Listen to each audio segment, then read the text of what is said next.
तमहमस्मामुष्यायणाय तेजसे ब्रह्मवर्चसाय गृह्णामि अपाय ऊर्मौ रसः तमहमस्मामुष्यायणाय ओजसे वीर्याय गृह्णामि अपायो मध्यतो रसः तमहमस्मामुष्यायणाय पुष्ट्यै प्रजननाय गृह्णामि अपायो यज्ञयो रसः तमहमस्मामुष्यायणाय आयुषे दीर्घायुत्वाय गृह्णामि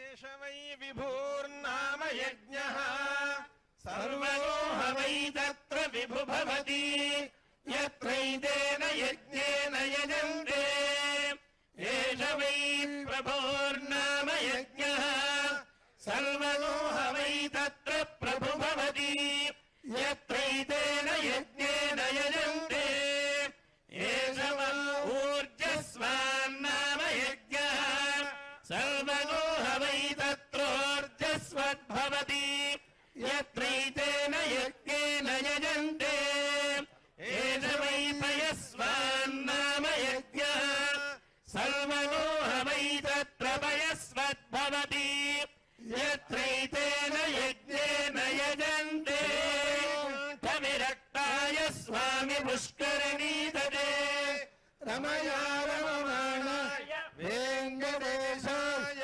मङ्गलम्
నమో వెంకటేశాయ.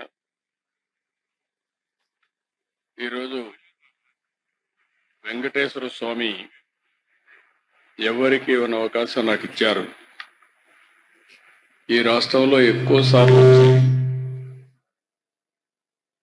వెంకటేశ్వర స్వామికి పట్టు వస్త్రాలు సమర్పించే భాగ్యం ఆ భగవంతుడు నాకు ఇచ్చాడు. ఆ భగవంతుణ్ణి మరొకసారి ప్రార్థిస్తూ ఈరోజు వెంకటేశ్వర స్వామిని చూస్తే ప్రపంచం మొత్తం హిందువులంతా కొలిసే ఏకైక దేవుడు, కలియుగ దేవుడు. మనందరికి కూడా కష్టాల్లో ఉన్నప్పుడు ఏ వరం అడిగినా ఆశీర్వదించే దేవుడు. నేను చిన్నప్పటి నుంచి కూడా ఆయన దగ్గరనే పెరిగాను, ఆయన చూస్తూ పెరిగాను.